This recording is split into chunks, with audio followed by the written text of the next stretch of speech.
I am, as was introduced, Leandro Melendez. I'm going to be talking to you about the Agile transformation, how to do it, what not to do, and some topics. But what is going to be in the agenda today? I am going to first to give some introductions, some startups, and then I'm going to give you some examples, some things why Agile and Waterfall are almost not compatible at all. And then I'm going to give you some examples of the do's and don'ts of how and what to do for this Agile transformation that you are going through. And in the end, some questions and some comments if you have any. So first of all, introductions. For the ones of you that might not know me, aside from the introduction that has been given, I am Leandro Melendez, aka Señor Performo. I have been and keep being a performance tester, a scripter, a manager of the performance testing area at Qualitest, and I'm more or less an idealist. I have had lots of experience in terms of projects for load testing, but at the same time, I have been around several projects where I had the chance to look at lots of mispractices, bad ways of doing things, or even ridiculous ways to doing things, which made me try to educate and help people. That's when I created this identity of the Señor Performo, where through a blog, I try to help educate on terms of load testing, but as well testing in general, because it's really important. And after that, I got the chance to be the host of the Spanish version of the Perfights podcast. If any of you speaks Spanish, at times I'm invited on the English version as well.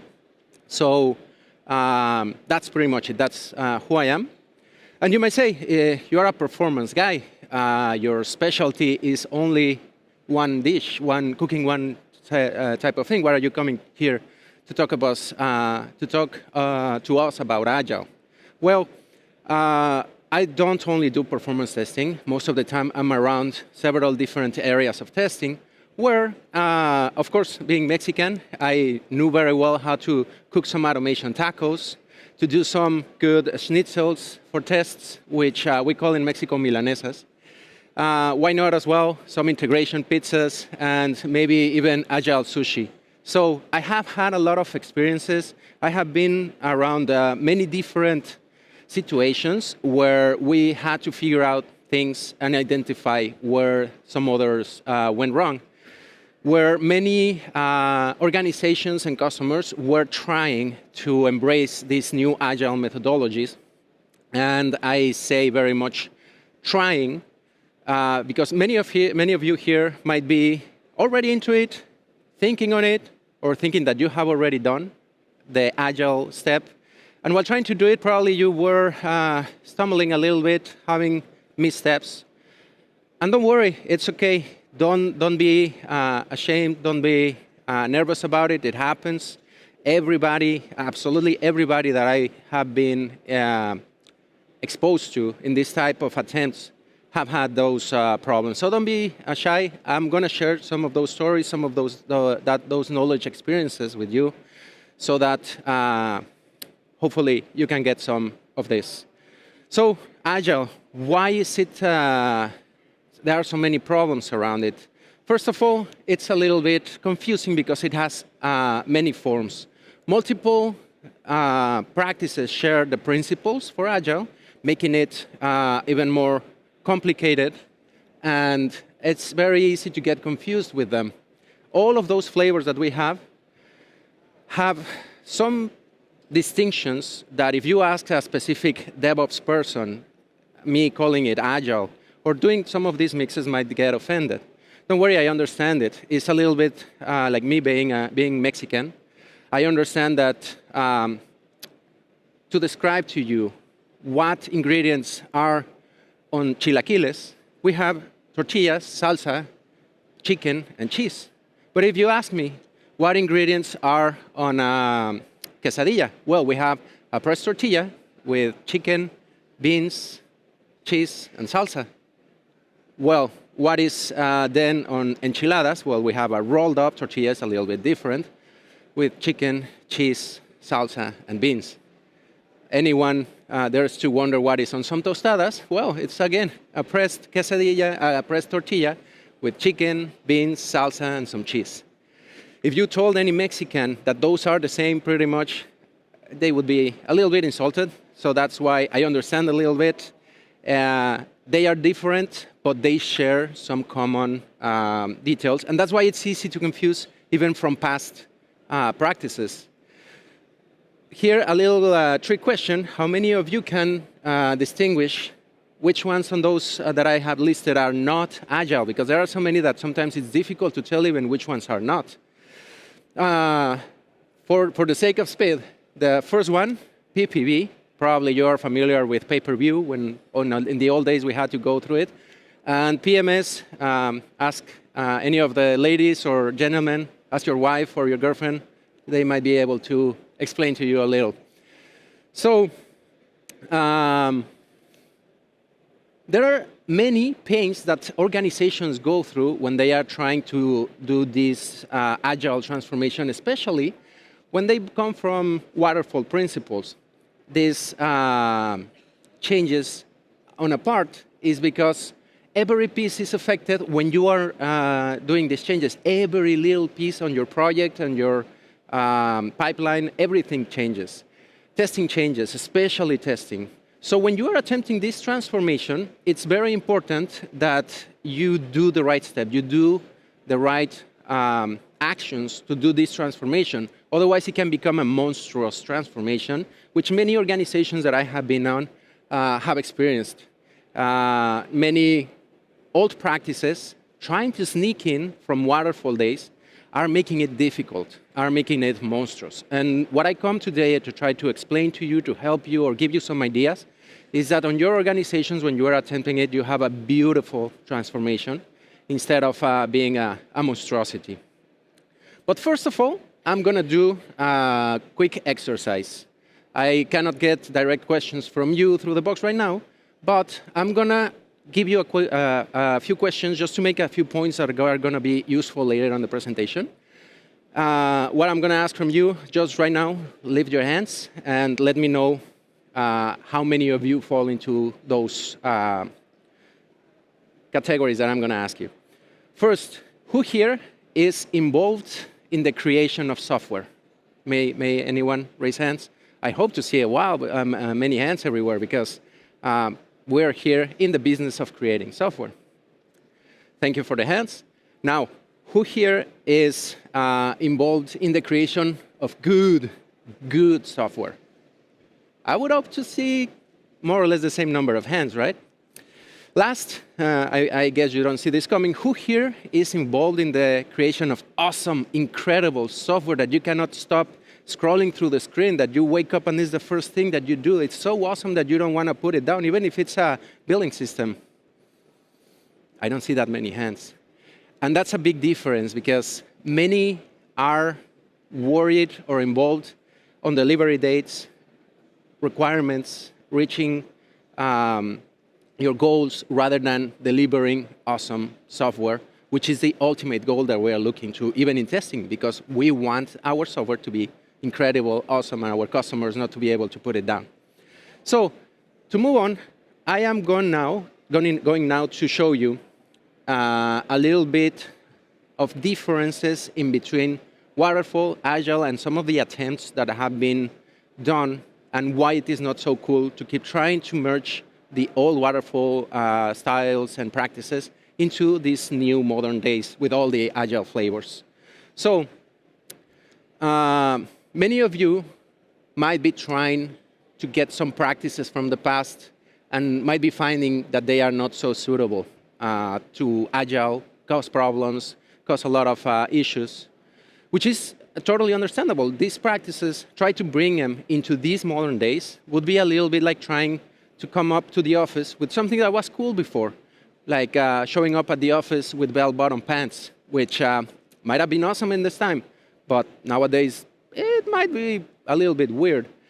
In the same way, it would be like trying to put gasoline or doing an oil change in an electric car. Or even worse, I know, speaking of old fashion trends, I'm sure our friend Christopher Reeve rocked the super fedora hat. But again, if you try to bring that nowadays into the office, feeling like that guy looked so cool, why can't I? Well, it's different times, different needs.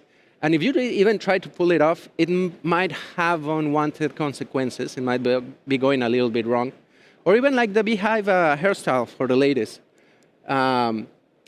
It can get a little bit awkward, wrong, or even look bad at times. So what are the problems that are coming from trying to do the things in the old way in these new Agile days? The first source of problem is speed.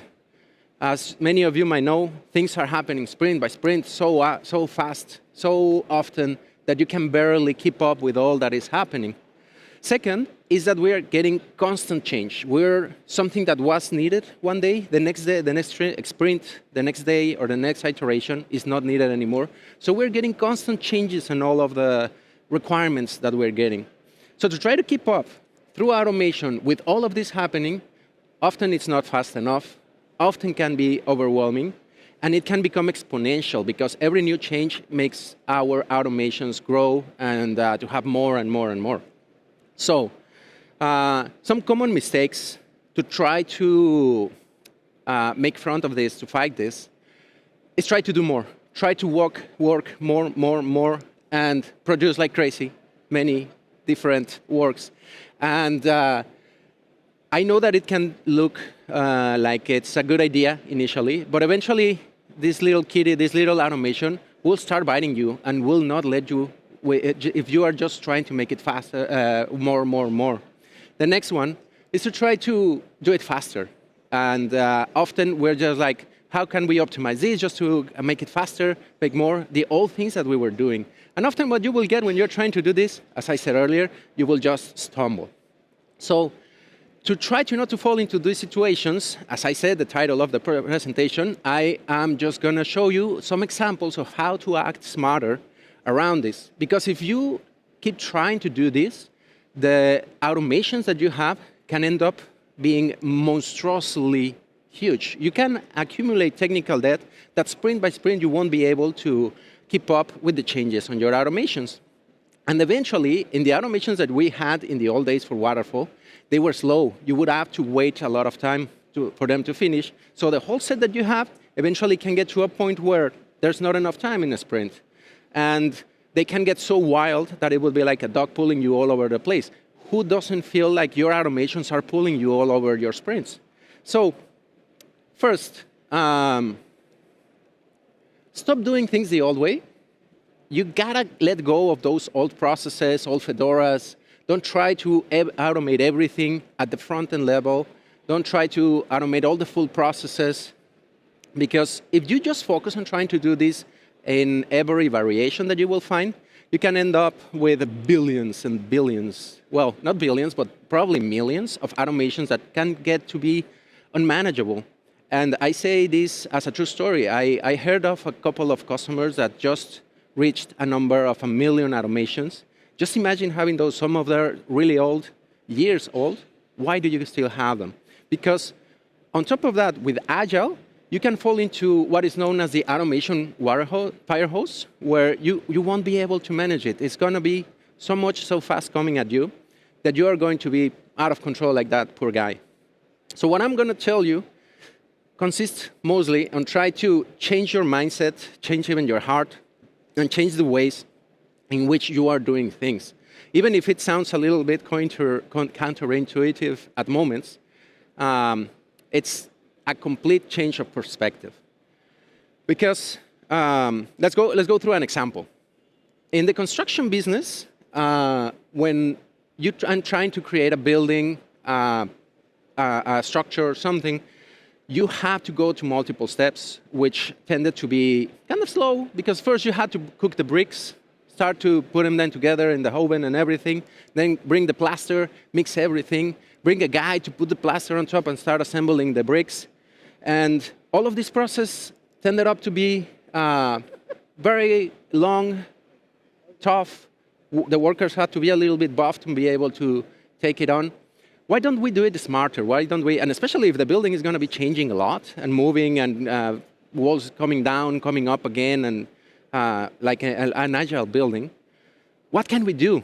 Why don't we go to the first steps and start working it from there so that the followings are faster, easier?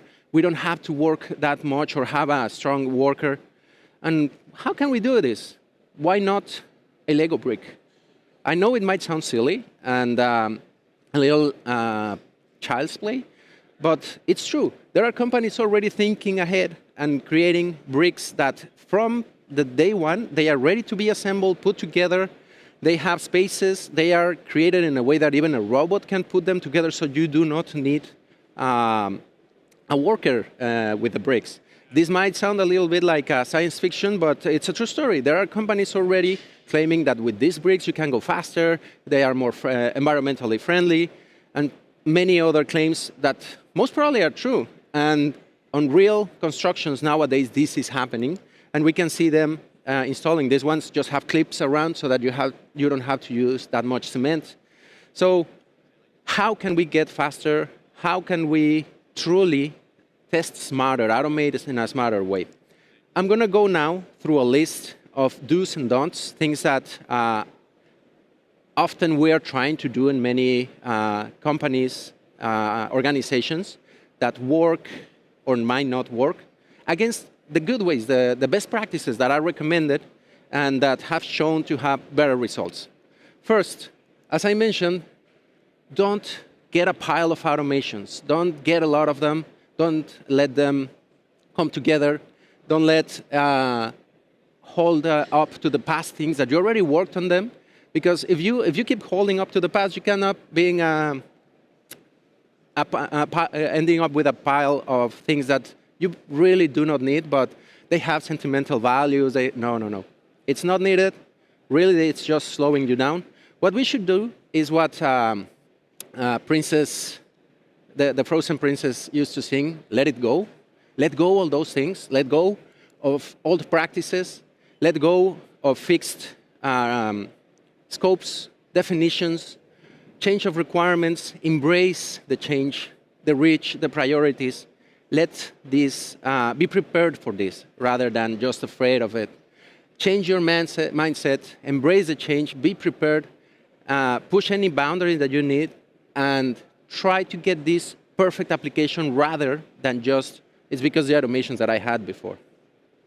Another don't that is a big misconception that I have seen in many places is to think that Agile will make your process faster to deliver a final product or that it will be cheaper. That's a big misconception. Or as well, trying to cut corners and try to adapt things that won't fit. Seriously, some of those things won't fit, and you can end up hurting yourself. What you should do is to have in mind that Agile probably is going to be a bit slower, it's going to be a bit more expensive to embrace those methodologies, and you might end up feeling like you're burning more money. But what do you get in exchange? Well, you will be faster to adapt. You will be easier. If the wall is thrown down in the building, you will be able to construct a new one in a different place faster. Because everything is to have happy customers that think that everything is awesome and that cannot put down your application, so that you will get very good satisfaction from them. Because in the end, that's what brings revenue or why you are creating the application or why you need it. Another don't is to have the mindset that you can do QA at the end of the process, at the end of the sprints, that I can do it after, or I wait for a hardening sprint. Why not? And then is where I'm going to pick up on everything. And this doesn't work. Usually, at a Friday, at the end of the sprint, all your automators, your QA people were finally there, dropped stuff, and they're definitely not happy because they cannot go home. That's a big problem, and you should not be thinking on the QA terms to leave them in the end. What you should be doing is doing them at every step. Okay. Every step of the life cycle of your process, your module, the requirement that you're working on, you should be thinking of quality. You should be doing it, even in the very early steps, as early as possible, even in the interviews. You should aim to graph quality at the interviews and the requirements, you must be able to define them. Embrace that mix in between the tester, the developer, and the customer. They must be hand in hand all the time, at every step, defining what is the requirement, what's the quality requirement, and how are we going to attain it in an easy way, in a smart way, an efficient way. Next, a big don't is to think that you will use the tool, the one and only that will solve all our problems, that on its own will be able to save us, much as like being the one from the Matrix. That is not a good mindset to trust only one tool. We'll get into that. Another misconception is to think that with that tool, you'll be able to get rid of skilled people, and that's not a mix that works. There's no tool that will save you from having good people, and vice versa. You cannot get rid of the tool when you only have good people. You should embrace both. And that's why you need to embrace as many tools that help you to automate, to have all the processes that you have. You can get your hero with a sword, a boomerang, a shield, anything that might be needed during this QA quest, you should embrace it. As well, you should make sure that all these tools interconnect with each other, can communicate, that they are not isolated modules that cannot work with each other, and passing from one to the other is going to be painful, slow, and not smart. Again, you have the hero. You need a hero to wield those tools. If you buy the best of the best and you just give it to a newbie, it will take a while. You might not get the best results. It's a little bit like in the kitchen. If you had a chef and I told you, I bought the Knifeonator 3000, and with it I'm going to get rid of the chef, of course you won't. You need a chef. You need a skilled person. And at the same time, you won't leave the chef with only one knife, or a silly knife, or a butter knife when they have to chop beef or different things. You need skilled teams and good tools, multiple tools that will help them to prepare whatever is needed, because quality requires many levels of testing. Another one, to leave things just for UA automations. Don't focus on only automations. Don't focus on only end-to-end processes, big-ass exercises of testing. Or, and one that hurts me a little bit personally, is to do only load tests.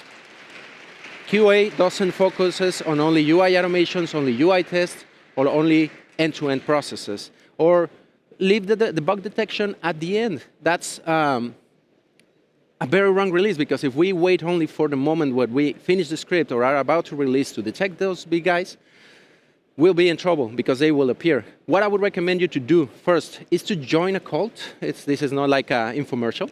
Join the pyramid cult.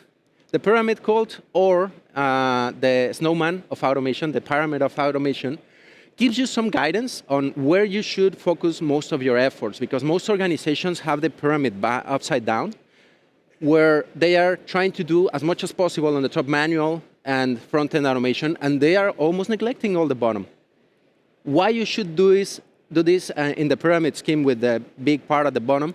Because it's cheaper at the bottom, it's faster, it's more efficient, and at the top it takes you quite a bit of time to automate those processes and to detect them. So it's easier to steer if there are changes. So to not extend this so much, the last don't, well, set of don'ts. Don't think that you will be able to automate once everything is stable. That thought might hurt you as well. Don't wait until everything is ready so that you can throw it at the basement where you have all your automators and QA people, or even there are multiple basements, right? In some companies, the developers are one and then the QA people. Don't wait for that to happen and leave people waiting to finish. What you should do is to be aware that your application, especially if you're an Agile, will always have moving pieces. Everything will be moving here, moving there. I have this, I have that. And you should prepare, or be mentally prepared again, for that change. Embrace it, be ready. Create things that you can test easily. You can change the tests easily if they break. Promote that your teams talk to each other. I have said this a little bit, but Sometimes this war in between developers and QA people, I really do not like it. It hurts every organization when you have it. Why don't you see them together? Even make them switch roles here and there, and you should have a better understanding in between them. And again, don't let them be separated, catching something that you finished, and just at the very end, figuring out what happened. Destroy those silos. Bring them down, mix the people, help them to understand each other. And with this, you'll have a better, smarter, and greater automation efforts. And I think, to not go way longer, that's it for now. One quick question that I often get, and I want to give you some check notes. These are some of the sources of what I'm been telling you. The Agile testing books by Lisa Crispin and Janet Gregory. The teams from General McChrystal, which is not a technical book, but in other environments will explain to you a lot how this Agile transformation can happen. The Agile Samurai, of course, lots of examples that are fun and easy to understand. And last but not least, the experiences of test automation from Dorothy Graham. It's a treasure of experiences and things that you can learn about automation. With that, I want to thank you very much for being here, for giving me the opportunity to share a little bit of what I know how to do. All right, let's get up for Leandro. Thank you so much, man. Thank you very much.